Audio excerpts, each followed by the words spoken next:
Hello students, electro prep channel में आपका स्वागत है। आज का हमारा टॉपिक है सीरीज़ आरएलसी सर्किट।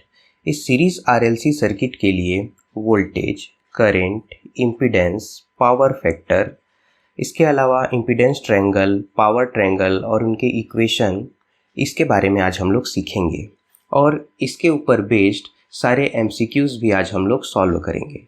तो चलिए शुरू करते हैं।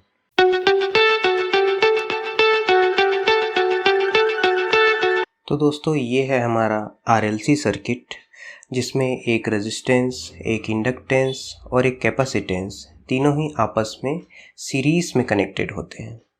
सीरीज़ में मतलब पहले एलिमेंट का अंतिम सिरा दूसरे एलिमेंट के पहले सिरे से, और इसी प्रकार आगे सभी आपस में कनेक्टेड होते हैं। और इनके साथ सीरीज़ में एक वोल्टेज सोर्स V अप्लाइड है, जो कि एक साइनोसोडल वोल्टेज सोर्स है। अब इस सर्किट को समझने के लिए हमें पहले इसके लिए एक किरचॉफ्स वोल्टेज का इक्वेशन लिखना पड़ेगा। तो इस इक्वेशन के लिए ये समझना ज़रूरी है कि जो अप्लाइड वोल्टेज है वो 3 पार्ट में डिवाइड हो जाएगा। यह जो टोटल वोल्टेज है, यह वोल्टेज डिस्ट्रीब्यूट होगा रेजिस्टेंस के अक्रॉस, इंडक्टर के अक्रॉस और कैपेसिटर के अक्रॉस भी। तो रेजिस्टेंस के अक्रॉस वोल्टेज VR, ऐसे ही इंडक्टर के अक्रॉस वोल्टेज VL और कैपेसिटर के अक्रॉस वोल्टेज हो जाएगा VC। वोल्टेज अप्लाई करने के कारण यह एक क्लोज्ड सर्किट है, इसलिए इसमें से जो करंट फ्लो होगा वह होगा करंट I। आइए अब इसके लिए एक वोल्टेज इक्वेशन को लिखते हैं। तो यह आएगा V = VR plus VL plus VC। ये सभी वोल्टेज DC वोल्टेज ना होकर फेज़र वोल्टेज हैं। फेज़र वोल्टेज होने का मतलब है इनके साथ मैग्नीट्यूड के साथ कोई एंगल भी इंक्लूडेड होगा, जैसे कि V हो जाएगा IR। ये जो वोल्टेज है वो रेजिस्टेंस के अक्रॉस वोल्टेज है ना, मतलब कि करंट इनटू ऑपोजिशन। ऑपोजिशन क्या है रेजिस्टेंस का? R। प्लस इसी प्रकार से क्या आ जाएगा? Current into opposition offered by inductance, which is what? Inductive reactance, जो कि होता है क्या? XL। तो ये आ जाएगा phasor I into XL। Similarly capacitance का अपोजिशन क्या हो जाएगा? I इंटू XC मतलब कैपेसिटिव रिएक्टेंस। अब देखिए, ये तीनों ही एलिमेंट में करंट जो है वो कॉमन है, तो आगे के स्टेप्स में हम लोग करंट को जो है वो क्या कर लेंगे? कॉमन निकाल लेंगे। IXL के सामने हमको लिखना पड़ता है J। क्यों? क्योंकि जो इंडक्टेंस के अक्रॉस जो वोल्टेज होता है वो 90 डिग्री लीड करता है करंट से, और जो कैपेसिटेंस के अक्रॉस जो वोल्टेज होता है वह करंट से 90 डिग्री लैग करता है। तो इसके लिए यहाँ पर आ जाएगा -J। J की जो वैल्यू होती है वो क्या होती है? 180 एंगल +90, और -J की क्या होती है? 180 एंगल -90। इसको आगे हम लोग फेज़र डायग्राम बनाकर और भी अच्छी तरीके से समझ सकते हैं। क्योंकि तीनों ही एलिमेंट के थ्रू जाने वाला करंट एक समान है, तो हम लोग करंट I को ही रेफरेंस मान लेते हैं। माना कि यह है करंट I। ये हो गया करंट I, और जो वोल्टेज ड्रॉप अक्रॉस रेजिस्टेंस होगा वह इस करंट के फेस में ही होगा, जो कि हो जाएगा क्या? IR, करंट इंटू रेजिस्टेंस, जिसे कहेंगे हम लोग VR।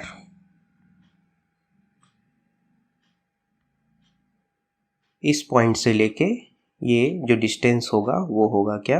VR length, voltage VR।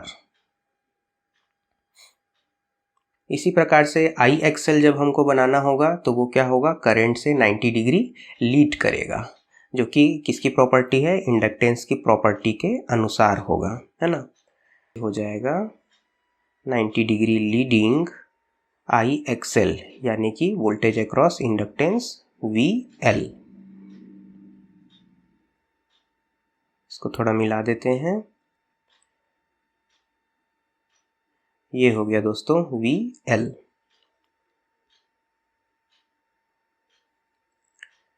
अब यहाँ से हम लोग बनाएंगे वोल्टेज अक्रॉस कैपेसिटेंस VC, जो कि करंट से 90 डिग्री लैग करेगा according to property of capacitance. तो ये हो गया VC। जो वैल्यू है वो है क्या, VR। ये वैल्यू मिल गई हमको क्या, VL।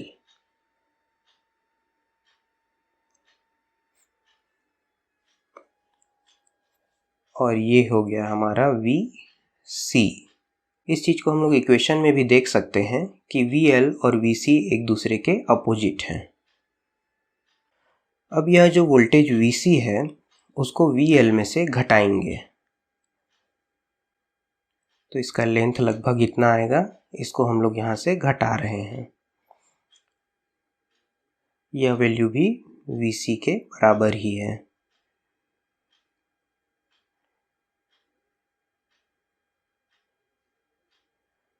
तो यह जो पॉइंट आया 0 से यहाँ तक जो लेंथ होगी वह वैल्यू हो जाएगी टोटल वोल्टेज V, क्योंकि इसमें VR, VL और VC तीनों को जुड़ने के बाद यह पॉइंट मिला है। तो इस प्रकार जो है इक्वेशन से हम लोग आसानी से फेजर डायग्राम को प्राप्त कर सकते हैं। ये वोल्टेज और ये करंट, इनके बीच का एंगल हो गया क्या, पावर फैक्टर एंगल फाई। अब इस इक्वेशन से हम लोग इम्पीडेंस का इक्वेशन निकालेंगे। वोल्टेज इक्वल टू था हमारे पास V equal to IR plus JIXL minus JIXC। सब जगह से I कॉमन निकाल लेंगे तो मिल जाएगा हम लोगों को V equal to I bracket में R plus JIXL minus JXC। I common निकल चुका है, या फिर इसी को लिख सकते हैं V upon I equal to R plus J XL minus XC bracket closed. अब ये क्या है, सर्किट का total voltage upon total current है, यानी कि ये सर्किट का टोटल ऑपोजिशन है, जो कि कहलाता है क्या, इम्पीडेंस। इम्पीडेंस क्या होता है आगे और देखेंगे। तो आ जाएगा Z equal to R plus J XL minus XC in brackets. इसी को और लिख सकते हैं, इसकी टोटल वैल्यू होगी Z equal to R square plus XL minus XC का होल स्क्वायर। ये जो XL माइनस XC बार बार लिखने से अच्छा हम लोग लिख सकते हैं total reactance X equal to XL minus XC। तो XL माइनस XC के जगह हम लोग लिख सकते हैं क्या, सिर्फ X। ये हो गया X equal to XL minus XC।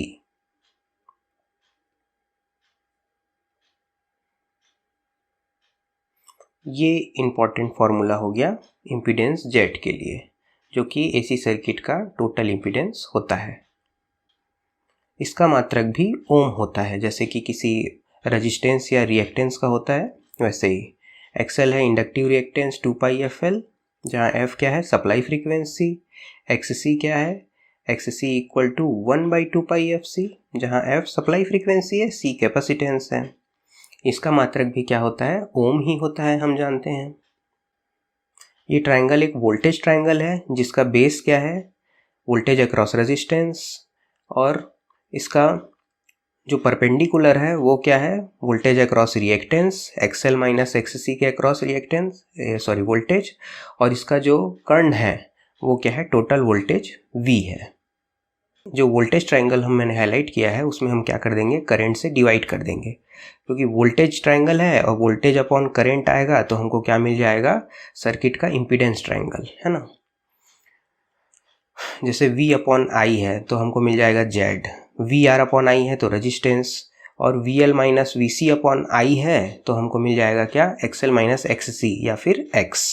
यहाँ मिलेगा Z, है ना, ये मिलेगा Z, ये मिल गया क्या, रेजिस्टेंस R, और यहाँ मिल जाएगा क्या, XL माइनस XC। तो ये ट्रायंगल हम लोगों को मिलेगा, जिसको हम लोग अलग से फिर से बना लेते हैं। ये हो गया बेस R के लिए, ये हो गया XL माइनस XC या फिर X,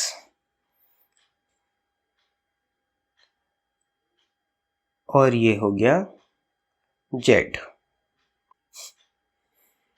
और पहले जो एंगल वोल्टेज और करंट के बीच था वही एंगल अब क्या है, जेड और आर के बीच बनेगा, जो कि पावर फैक्टर एंगल फाई ही होगा। इस सर्किट जो हम लोगों ने अभी सॉल्व किया, इसमें हम लोगों ने माना है कि एक्सएल इज ग्रेटर देन एक्ससी है, इसलिए जो एंगल है वो क्या है, 90 डिग्री लीडिंग बन रहे हैं। लेकिन अगर एक्ससी बड़ा होता तो यही जस्ट अपोजिट बन जाता, रिपल्लिका बन जाता, मिरर इमेज जैसा ये है ना, जिसमें नीचे की ओर ग्राफ बन जाता। ये 90 डिग्री है। सबसे पहले है Z equal to R square plus X square under root, है ना। ये किससे आया, पाइथागोरस प्रमेय से। Z square equal to R square plus X square, कर्ण का स्क्वायर इक्वल टू लंब का स्क्वायर प्लस आधार का स्क्वायर। सिंपल, क्यों, क्योंकि यहाँ एक 90 डिग्री कोण है और ये तो एंगल फाई जो हमारा पावर फैक्टर एंगल है। और power factor angle cos phi equal to हो जाएगा आर बाई जेड, आधार बटे कर्ण। यदि एंगल फाई निकालना हो तो हमको क्या मिलेगा, phi equal to cos inverse R by Z. अब ये जो कॉस फाई है, इसमें आर की वैल्यू भी ओम्स में है और इम्पीडेंस जेड की वैल्यू भी ओम्स में है, इसलिए कॉस फाई कैसी क्वांटिटी है, यूनिटलेस क्वांटिटी है। और इसमें ट्रायंगल से हमको मिल जाएगा टेन फाई इक्वल टू लंब बटे आधार एक्स अपॉन आर, या फिर phi equal to tan inverse X upon R. यानी कि आर, एक्स और जेड की वैल्यू यदि पता हो तो फाई की वैल्यू आसानी से कॉस इनवर्स या टेन इनवर्स करके हम लोग फाइंड आउट कर सकते हैं। कुछ कुछ एंगल्स की वैल्यू आपको मुंह जबानी याद भी होने चाहिए। अब यदि इसी वोल्टेज ट्रायंगल में करंट का मल्टीप्लिकेशन कर दिया जाए तो हमको जो ट्रायंगल मिलेगा वो कहलाता है पावर ट्रायंगल। आइए इसको भी देख लेते हैं।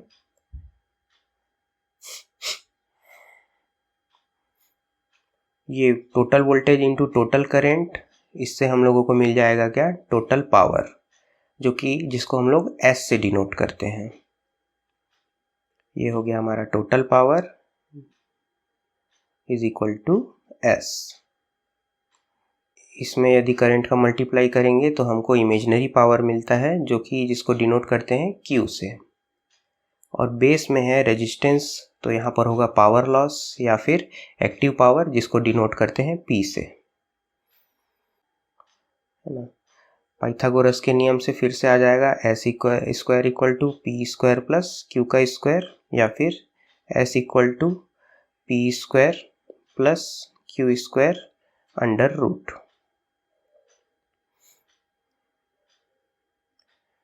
ये जो टोटल पावर है इसका मात्रक होता है volt ampere VA। Active power P का मात्रक होता है P, है ना, इसे कहते हैं क्या, एक्टिव पावर, जिसका की मात्रक होता है वाट। और रिएक्टिव पावर Q से डिनोट करते हैं, जिसका की मात्रक होता है VAR। ये एंगल है क्या, पावर फैक्टर एंगल फाई। फिर से इसके ट्रायंगल की सहायता से हम लोग कुछ वैल्यूज फाइंड आउट कर सकते हैं, जैसे कि power factor equal to P upon S, आधार बटे कर्ण। और पावर फैक्टर एंगल पता ही है कॉस फाई, तो कॉस इनवर्स हो जाएगा P upon S। Tan phi equal to मिल जाएगा लंब बटे आधार, तो इमेजिनरी पावर Q अपॉन आधार क्या है P। और यहाँ से भी निकाल सकते हैं phi equal to tan inverse Q by P। मतलब ये जो power factor angle cos phi है, इसको हम तीन तरीके से निकाल सकते हैं। या तो वोल्टेज और करंट के बीच का एंगल हमको पता हो, या तो रेजिस्टेंस और इम्पीडेंस पता हो, या फिर एक्टिव पावर P और टोटल पावर S पता हो। जो टॉपिक हम लोगों ने पढ़ा उससे रिलेटेड कुछ MCQ सॉल्व करते हैं। तो ये एक क्वेश्चन है जिसमें पूछा गया है current read by ammeter in given circuit. तो इस सर्किट में ये एक अमीटर है A, जो कितना करंट माप रहा है वो हमको बताना है। तो अमीटर उतना ही करंट मापता है जितना कि उस अमीटर से होकर फ्लो होता है। तो जो यदि आई करंट फ्लो हो रहा है तो वही हमारा आंसर है जो कि क्वेश्चन में पूछा गया है। अब देखिए इस क्वेश्चन में एक इंडक्टर, एक रजिस्टर और एक कैपेसिटर तीनों पैरेलल में जुड़े हुए हैं एक ही वोल्टेज सोर्स से। इसका मतलब सबके अक्रॉस जो है वोल्टेज कैसा है, एक समान है, क्योंकि ये कैसा कनेक्शन है, पैरेलल कनेक्शन है। रेजिस्टेंस, इंडक्टेंस और कैपेसिटेंस को वोल्टेज एक समान मिल रहा है। तो टोटल आई जो अमीटर से फ्लो हो रहा होगा वो 3 पार्ट में बटेगा, रेजिस्टेंस, इंडक्टेंस और कैपेसिटेंस में। तो हम लोग डायरेक्ट इसका जो है फेजर डायग्राम बनाने की कोशिश करते हैं, क्योंकि वोल्टेज तीनों में कॉमन है, इसलिए हम लोग क्या ले लेते हैं, वोल्टेज को रिफरेंस ले लेते हैं। इंडक्टेंस के अक्रॉस जो करंट फ्लो होगा वह इस वोल्टेज से क्या करेगा, 90 डिग्री लैग करेगा। तो ये हो गया करंट 1 एम्पियर जो कि इंडक्टर से होकर फ्लो हो रहा है। दूसरा करंट क्या होगा, रजिस्टर के अक्रॉस होगा, जो कि उसके अक्रॉस वोल्टेज जो अप्लाई किया गया है उसके साथ फेस में होगा 3 एम्पियर। और तीसरा जो करंट होगा वो कैपेसिटर के अक्रॉस है, कैपेसिटर से होकर फ्लो हो रहा है, वो होगा 5 एम्पियर। अब देखिए 5 और 1 एम्पियर जो हमको प्राप्त हुआ, रेजिस्टेंस और इंडक्टेंस और कैपेसिटेंस एक दूसरे का अपोज कर रहे हैं, तो 5 में 1 क्या हो जाएगा, कम हो जाएगा, है ना। IL minus IC equal to मिलेगा क्या, 4 एम्पियर। अब ये जो 4 एम्पियर और 3 एम्पियर है इनका हमको इक्विवेलेंट बनाना है पैरेललोग्राम मेथड से। तो ये 4 से 3 के पैरेलल एक लाइन खींचेंगे और 3 से 4 के पैरेलल एक रियल एक्सिस और इमेजिनरी एक्सिस ऐसा लाइन खींचेंगे, तो हमको मिल जाएगा क्या, ये आउटपुट करंट मिल जाएगा। मान लेते हैं इसी की वैल्यू I आ रही है। अब ये जो लंब 4 है वो इस तरफ भी 4 ही होगा ये वैल्यू, है ना। तो 3 और 4 का क्या है, पाइथागोरस प्रमेय से यहाँ पर सीधे सीधे निकल के आ जाएगा 3 का स्क्वायर प्लस 4 का स्क्वायर अंडर रूट। तो ये आएगा वैल्यू 9 प्लस 16 अंडर रूट, यानी 16 प्लस 9 इक्वल टू क्या आ जाएगा, I equal to under root 25 equal to 5 ampere. 5 ampere है ऑप्शन बी। तो AC के केस में सभी करंट को लगातार ऐसे जोड़ नहीं सकते, है ना, 1 और 3 4, 4 और 5 9, ऐसा ऑप्शन ए, ये चीज़ गलत हो जाएगा AC के केस में, जो कि DC में होता है, क्योंकि वो क्या है, उसमें डायरेक्शन और एंगल्स नहीं होते, लेकिन AC में इस प्रकार एंगल्स होते हैं। तो आपको पाइथागोरस लगा के उनके बीच जो एंगल्स हैं उसके हिसाब से ही वैल्यू आउटपुट निकालना है। इसी प्रकार से नेक्स्ट क्वेश्चन है, देखिए रेजिस्टेंस, इंडक्टेंस और कैपेसिटेंस तीनों के अक्रॉस वोल्टेज की मार्किंग दी गई है, तो इनपुट वोल्टेज की वैल्यू पूछी गई है ना। Voltage across the various elements are marked, the input voltage is. तो इनपुट वोल्टेज क्या आ जाएगा, अभी जो हम लोगों ने थ्योरी पढ़ा उसी के हिसाब से इसमें सीधा सीधा इनपुट वोल्टेज की वैल्यू निकल जाएगी, है ना। इसके नीचे ही देखिए सेम क्वेश्चन आया हुआ है, सेम डाटा के साथ, है ना। तो जो क्वेश्चन होते हैं बिल्कुल रिपीट होते हैं, कॉन्सेप्ट भी रिपीट होते हैं, बस आपको वो कॉन्सेप्ट्स की सहायता से क्वेश्चन को हल करने आना चाहिए। तो V इक्वल टू हो गया क्या, VR plus VL plus VC। अब तीनों का हम लोग फेजर सम करेंगे। ये हो गया करंट, इसी के फेस में होगा VR, 90 डिग्री अपार्ट हो गया VL माइनस VC। यहाँ से VL माइनस VC आ जाएगा कितना, 4, है ना। 14 में 10 गया, कितना आ जाएगा, 4, है ना। ये वैल्यू 14 माइनस 10 आ गया 4 वोल्ट, और ये वैल्यू आ जाएगी कितनी, 3 वोल्ट। और ये जो टोटल वोल्टेज है ये आ जाएगा कितना, पाइथागोरस प्रमेय की सहायता से 6 का स्क्वायर प्लस 3 का स्क्वायर अंडर रूट करेंगे, तो V इक्वल टू आ जाएगा 16 प्लस 9 मतलब 25। फिर से इसका आंसर पहले क्वेश्चन के जैसा ही, V इक्वल टू आ जाएगा कितना, 5 वोल्ट, ऑप्शन डी। ये क्वेश्चन है, एक ट्यूबलाइट में चोक प्रोवाइड करने का क्या पर्पस होता है ना। तो ये जो चोक है ये भी इंडक्टर का ही नाम है, एक इंडक्टर को ही चोक भी कहते हैं, ठीक, इसी को चोक भी कहते हैं। तो कोरोना इफेक्ट तो पावर सिस्टम आ गया है, ये नहीं हो सकता। रेडियो इंटरफेरेंस ये भी नहीं है। पावर फैक्टर इंप्रूवमेंट नहीं, किसी भी सर्किट में चोक प्रोवाइड करने पर पावर फैक्टर डिक्रीज होता है, ठीक है। तो सही आंसर होगा लिमिट द अप्रोप्रिएट वैल्यू। तो पुराने जो ट्यूबलाइट होते थे उसमें चोक लगाया जाता था जिससे कि सफिशिएंट वोल्टेज डेवलप हो सके और जो है करंट जो है वो अप्रोप्रिएट वैल्यू तक लिमिट रहे। अब ये जो क्वेश्चन है इसमें लिखा है a geyser is operated from 230 volt 50 cycles per second means the frequency of instantaneous power consumed by the geyser.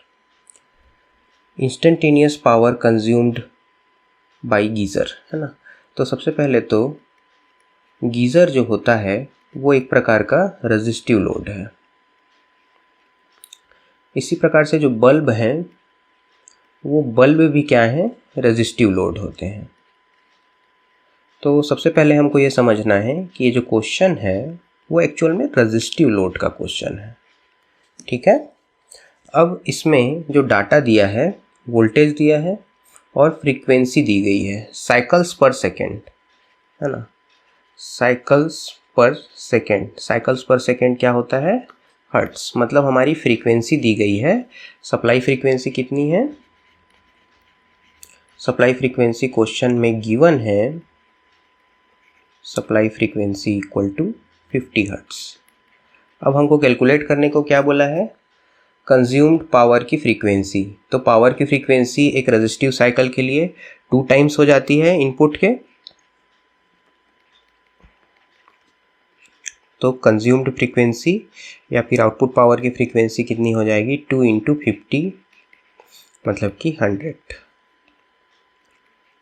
तो इसका आंसर हो जाएगा 100।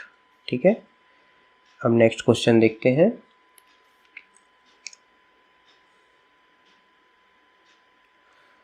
इन सीरीज RL सर्किट, है ना। अब देखो हमारे पास हम लोगों ने RL और C सर्किट जो है इसके सारे इक्वेशन पढ़ लिए। अब इसमें से अगर प्रश्न में आता है सिर्फ RL सर्किट तो हमको क्या समझना है, C जो है वो शॉर्ट सर्किटेड है। C को हटा दीजिए सारे इक्वेशन से, तो RL के लिए हो गया। फिर यदि RC होता है तो L को हटा दीजिए जो भी RLC में इक्वेशन मिले थे उससे, है ना। LC है अगर तो R को हटा दीजिए। तो इतने ही कॉम्बिनेशन हैं, बार बार सबको अलग अलग पढ़ने की ज़रूरत नहीं है। एक बार RLC को अगर आप समझ गए तो बाकी सब भी आप समझ गए। ठीक है, अब इस क्वेश्चन को देखते हैं। इस क्वेश्चन में लिखा हुआ है single phase RL circuit fed by voltage source, the resistance and reactance values are 4 ohm each, है ना। तो ऐसा एक सर्किट है, R भी है और L भी है। इसमें R इक्वल टू 4 ओम है और XL इक्वल टू भी क्या है, 4 ओम है। कैपेसिटिव तो हो नहीं सकता। ठीक, एक वोल्टेज सोर्स से इसमें सप्लाई दिया जा रहा है, ऐसा लिखा हुआ है ना। अब पढ़ते हैं आगे। In this circuit current leads, current lags none of the above. मतलब कि करंट और वोल्टेज के बीच में कितना एंगल होगा, यह प्रश्न पूछा गया है। तो फिर से इसका फेजर डायग्राम बना लेते हैं सीधे तौर पे। सीरीज सर्किट है तो करंट को हम लोग रिफरेंस ले लेते हैं। करंट को ही क्यों रिफरेंस लेंगे, क्योंकि करंट दोनों में कॉमन है। तो मान लेते हैं कि इसी में रेजिस्टेंस का वोल्टेज आ जाएगा यहाँ से यहाँ तक, वो आ जाएगा मान लें कि 4 वोल्ट। ठीक है, अगर करंट की वैल्यू यहाँ पर तो दी नहीं है तो कोई भी वैल्यू होगी, मान लो 1 एम्पियर भी होगी तो 4 वोल्ट आ जाएगा, है ना। ऐसे ही 4 वोल्ट क्या आ जाएगा हमारा, इंडक्टेंस के अक्रॉस का वोल्टेज, ये भी 4 वोल्ट आ जाएगा। तो दोनों 4 है तो यहाँ पर आ जाएगा आपका, ये आ जाएगा रिजल्टेंट वोल्टेज और ये आ जाएगा एंगल फाई, जो कि इनपुट वोल्टेज और करंट के बीच का एंगल होगा।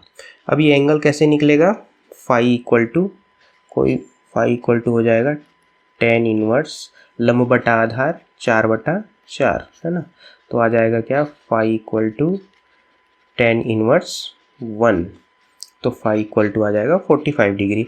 और ऐसे भी अगर हम लोग देखें कि ये दोनों इक्वल है वैल्यू, तो ये जो समकोण त्रिभुज इस प्रकार का होता है, ठीक है, द्विसमबाहु समकोण त्रिभुज, इसके लिए एंगल 45 ही मिलता है। ठीक है, तो इसका आंसर होगा ए। ठीक, नेक्स्ट क्वेश्चन पे चलते हैं। नेक्स्ट क्वेश्चन है, देखिए, instantaneous power of single phase series circuit supplying RL load. फिर से RL का क्वेश्चन है। साइनसोइडल वोल्टेज हैज़, है ना, इंस्टेंटेनियस पावर से ही बहुत क्वेश्चन आते हैं। तो हम लोग अभी अभी देखे कि जब एक इनपुट, है ना, ये इनपुट वोल्टेज है मान लीजिए, तो पावर क्या होगा इसका, डबल फ्रीक्वेंसी का होता है ना। ये हो गया पावर डबल फ्रीक्वेंसी का। तो ये एक साइकिल है, टोटल इनपुट का एक साइकिल है ना, इनपुट का एक साइकिल है। तब तक आउटपुट के कितने साइकिल हो गए देखो, 1 और 2। इनपुट का एक साइकिल हुआ तब आउटपुट के 2 साइकिल हो गए, है ना, इसीलिए इसकी डबल फ्रीक्वेंसी है। तो इसमें क्या पूछा है ना, सप्लाइंग और इंस्टेंटेनियस पावर के लिए निम्नलिखित में से क्या सही है, एक्चुअल में ये जानना है हमको, है ना। Negative twice 0 4 times, negative twice, हाँ 2 बार नेगेटिव पोर्शन आता है और 0 4 बार आता है क्या, देखते हैं, 1 2 3 4, इनमें से एक को छोड़ना पड़ेगा क्योंकि दोनों सेम पॉइंट है साइकिल में, है ना। तो 4, हाँ ये तो ठीक लग रहा है। 0 ट्वाइस नेगेटिव वंस, नहीं, नेगेटिव तो 2 बार है। नेगेटिव 4 टाइम्स, नहीं, नेगेटिव ट्वाइस 0 वंस, नहीं। तो पहला ऑप्शन ही सही हो गया, है ना। आगे नेक्स्ट क्वेश्चन पे चलते हैं। इसी प्रकार के क्वेश्चन आते हैं स्टूडेंट्स, एकदम इजी रहते हैं ना। ये एक क्वेश्चन है, यहाँ पर माइनस है ना। इस in an AC circuit voltage दिया हुआ है एंड I दिया हुआ है, मतलब करंट भी दिया हुआ है। एक्टिव एंड रिएक्टिव पावर हमको निकालना है, ठीक है। तो S का हमने जो फॉर्मूला पढ़ा था, S इक्वल टू, एक टोटल पावर S है ना, तो P प्लस JQ हमने पढ़ा था। इसके अलावा एक और फार्मूला होता है, S equal to VI conjugate, ठीक। कॉन्जुगेट क्यों होता है इसके लिए अलग से वीडियो बनाएंगे हम लोग। तो यहाँ इससे तो हम लोग अभी नहीं निकाल सकते, ना ही इससे निकाल सकते हैं, P² plus Q² under root से, क्योंकि ये दिया ही नहीं है बल्कि क्वेश्चन में पूछा गया है। तो हमको ये फॉर्मूला यूज़ करना पड़ेगा, S equal to VI conjugate. तो S इक्वल टू हो जाएगा, V की वैल्यू दी हुई है 200 प्लस J40, इसके रियल और इमेजनरी पार्ट हो गए। करंट इक्वल टू दिया है क्या, 30 माइनस J10, लेकिन हमको क्या यूज़ करना है, कॉन्जुगेट यूज़ करना है। तो जो भी यहाँ पर साइन पहले से दिया हुआ था उसका अपोजिट साइन हम लोगों को यहाँ पर लगाना है। तो हम लोग लगाएंगे क्या, प्लस, क्योंकि ये कॉन्जुगेट है ना। I इक्वल टू क्या था, 30 माइनस J10, तो हमको लिखना है क्या, I कॉन्जुगेट यूज़ करना है टोटल पावर के फॉर्मूला में, और हमको लिखना है 30 प्लस J10। अब दोनों को मल्टीप्लाई कर लेंगे सिंपली, तो S इक्वल टू आ जाएगा 200 पहले मल्टीप्लाई होगा तो ये जाएगा 6000, है ना, प्लस 200 फिर से मल्टीप्लाई करेंगे तो 2000 J, प्लस 4 तिया 12,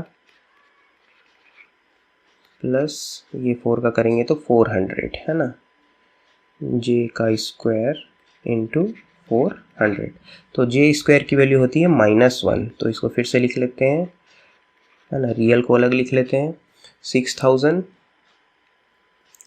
ये -1 आ जाएगा तो आ जाएगा -400 प्लस J, कितना आ जाएगा, ये दोनों जुड़ जाएंगे तो आ जाएगा कितना, 3200। तो देखिए आंसर में, अब देखिए इसको वैल्यू को एक बार और लिखना पड़ेगा, 5600 धन J 3200, है ना। ये हमारा आंसर आ गया टोटल पावर।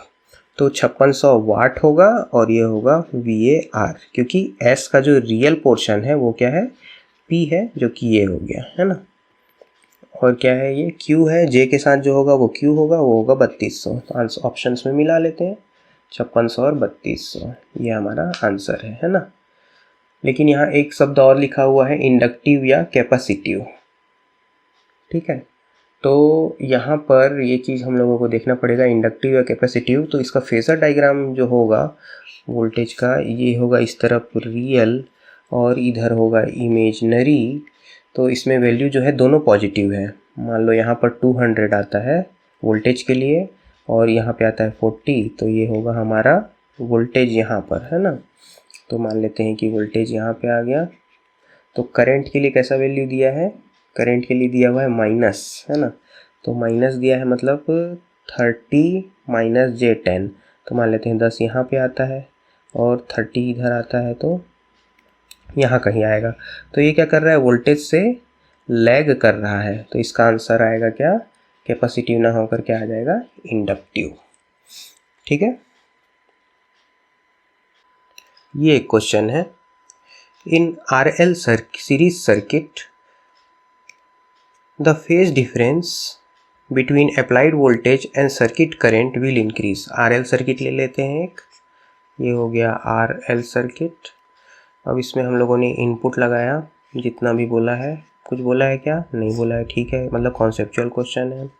ये हो गया R, ये हो गया XL। Phase difference between applied voltage and circuit current will increase, कब बढ़ेगा फेज एंगल, दोनों के बीच का जो फेज डिफरेंस है वो कब बढ़ेगा, ये देखना है ना। तो सीधे सीधे इसका डायग्राम बना लेते हैं हम लोग फेजर। ये हो गया करंट I, तो ये हो गया करंट I, इसी तरफ हो जाएगा IR, और इसी तरफ हो जाएगा 90 डिग्री अपार्ट IXL।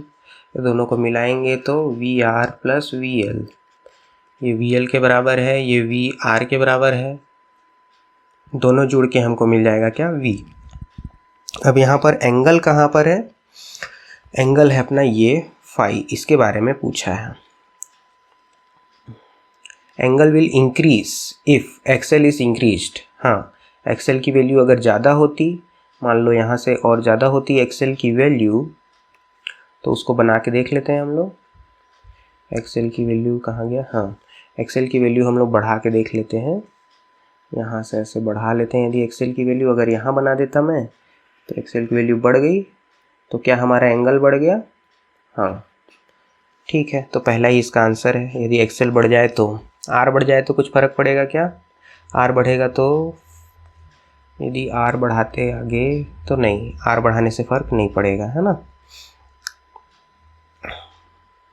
ये हो गया आंसर। नेक्स्ट क्वेश्चन है अपना, ए सीरीज सर्किट हैज़, अब इसमें आर दिया हुआ है, एक्सएल दिया हुआ है और XC दिया हो गया है, तीनों ही दिया गया है। साथ में सप्लाई वोल्टेज भी दिया गया है ना, 200 volt 50 hertz. Calculate the power. देखो पावर जो दिया है वाट में दिया है, तो यहाँ पर हमको पावर जो है वो कौन सा पावर निकालना है, एक्टिव पावर P, क्योंकि उसी का मात्रक क्या है, वाट है। तो इसका डायग्राम बना लेते हैं जल्दी से। ये हो गया 4 ओम का रेजिस्टेंस, ये हो गया 12 ओम का इंडक्टेंस, है ना, और ये हो गया कैपेसिटेंस, सब दिया हुआ है। R equal to 4 ohm, XL equal to 12 ohm and XC equal to 9 ohm. Supplied by a voltage source which is 200 volt and 50 hertz. तो यहाँ पर पावर कैसे निकाल सकते हैं हम लोग, सिंपली यहाँ पर पहले हम लोग देखेंगे कि पावर लॉस जो होता है ना, सिर्फ रेजिस्टेंस में होता है। ठीक, रेजिस्टेंस में जो पावर लॉस होता है वो क्या होता है, I²R होती है उसकी वैल्यू। तो यहाँ पर हमको क्या मिल जाएगा, यहाँ पे हमको मिल जाएगा I की वैल्यू निकालना पड़ेगा V/Z। तो Z तो नहीं दिया गया है, तो हम पहले Z की वैल्यू निकालेंगे। Z इक्वल टू क्या हो जाएगा, 4 का स्क्वायर प्लस 12 माइनस 9 का होल स्क्वायर, ये हम लोग करते आ रहे हैं लगातार। R का स्क्वायर प्लस X, है ना, X equal to XL minus XC। तो ये हो गया क्या, 16 प्लस 12 में से 9 गया, 12 में 9 गया, आ गया 3, 3 तिया 9, और ये होगा 25। तो Z इक्वल टू आ गया क्या, 5। तो I इक्वल टू हो जाएगा कितना, 200/5। तो ये आ जाएगा 5 चौके 20, तो 40 एम्पियर आ गया अपना करंट। तो I²R जो पावर होगा वो कितना आ जाएगा, 40 का स्क्वायर इंटू R की वैल्यू है 4, तो ये आ गया 4 चौक 16, 1600 गुना 4, तो ये आ जाएगा 16 चौक 64। तो इसका आंसर आएगा क्या, 6400। तो ये हो गया ऑप्शन ए। नेक्स्ट क्वेश्चन पे चलते हैं। ये हमारा next question, the power factor of the circuit का पावर फैक्टर हमको निकालना है। पावर फैक्टर निकालने के लिए हमको यहाँ पे कुछ डाटा दिया होना चाहिए। तो जो डाटा हमको दिया गया है वो है, ये रेजिस्टेंस की वैल्यूज़ दी गई हैं और ये एक्सेल दिया गया है ना। तो यहाँ पर पता चल रहा है हमको कि यहाँ पर 60 वोल्ट है, यहाँ एक्सेल इक्वल टू 6 है ना। यहाँ वोल्टेज लगाया है, उसका वैल्यू नहीं बताया है, तो कैसे निकलेगा? हम लोग सीधे निकाल लेते हैं। cos phi power factor equal to हो जाएगा क्या? R/Z। तो R की वैल्यू हो जाएगी, टोटल रेजिस्टेंस यहाँ निकल जाएगा 5 और 3 8 ओम। ठीक है, Z की वैल्यू नहीं दी गई है, तो Z की वैल्यू क्या हो जाएगी? Z इक्वल टू R का स्क्वायर मतलब कि 8 का स्क्वायर मतलब 64 प्लस इंडक्टेंस यहाँ कितना दिया हुआ है? 6 है ना।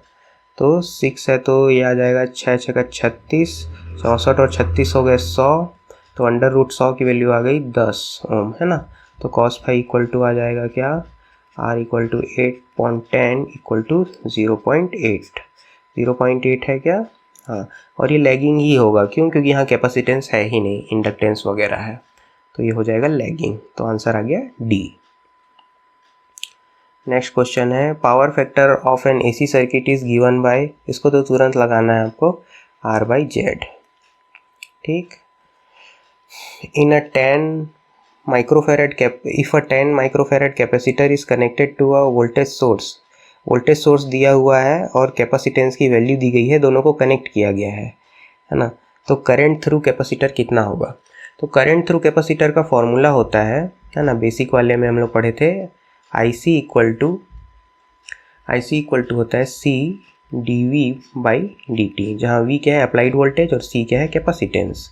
तो कैपेसिटेंस की वैल्यू यहाँ पे दिया हुआ है 10 माइक्रोफेरेड।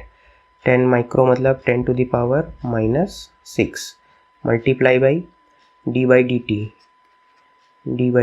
वोल्टेज की वैल्यू दी हुई है क्या? 50 sin 2000t। इसको डेरिवेट करेंगे, ये कांस्टेंट था तो सामने चला जाएगा, तो ये आ जाएगा 10 × 10⁻⁻6 इंटू 50। साइन का क्या हो जाता है? cos 2000t आ जाएगा, और 2000 से मल्टीप्लाई भी हो जाएगा। 2000 से मल्टीप्लाई हो गया तो ये आ गया क्या? 10 × 10⁻⁻6 मल्टीप्लाई बाई, ये 50 और 2000 का गुना कर देते हैं ना, तो आ जाएगा 50 दूनी 100 है ना। 100 आ गया, और साथ में 2 जीरो और लग जाएंगे है ना, 3 जीरो और लग जाएंगे, सॉरी, ये 3 जीरो एक्स्ट्रा हैं, ये तीनों यहाँ लग जाएंगे। तो 1 2 3 4 5, और यहाँ पर देखो एक में -6 जोड़ेंगे तो भी 5 आएगा, तो वैल्यू क्या हो जाएगी? 1। ठीक, इंटू cos 2000t। तो यहाँ पे ये दोनों कैंसिल हो जाएंगे एक दूसरे से, तो आंसर आ जाएगा कितना? cos 2000t। देखें इसमें दिया है क्या? cos 2000t, ये हो गया अपना आंसर। नेक्स्ट क्वेश्चन देख लेते हैं।